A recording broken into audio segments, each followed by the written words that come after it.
Not only are the junior players role models to the younger hockey players, but they're doing it often while living far from home.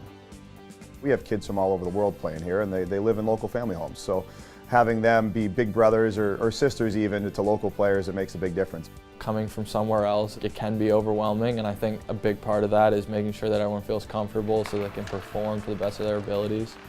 I was definitely a little bit nervous about living away from home and living with a family that I didn't know. And it's just been an unbelievable experience. I have a second family down here.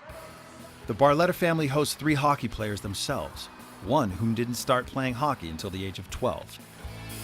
I'm from the Grand Cayman Islands, born and raised. Me and my buddies were always obsessed with the sport down there, but we never really had the chance to play. So when I moved to Canada, I started playing and just never really looked back from there. The move from Grand Cayman to British Columbia was not an easy one for Ethan. When I moved, I made a deal with my parents, like the only reason I'm going to move to Canada is if I could start hockey, because I was pretty crushed that I had to move from such a great place. And then they said yeah, thinking it was probably going to be pretty temporary. It was more than just temporary.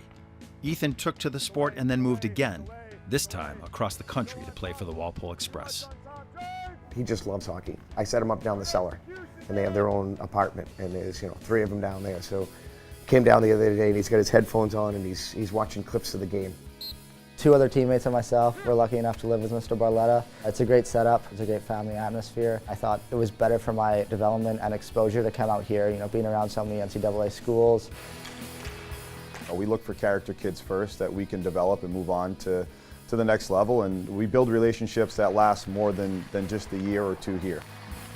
I'd like to go play college hockey, whether it be at Division III or Division I level, and then after that try and make a career out of it. And I'm not saying NHL or anything, but a professional career would be great. That's my goal.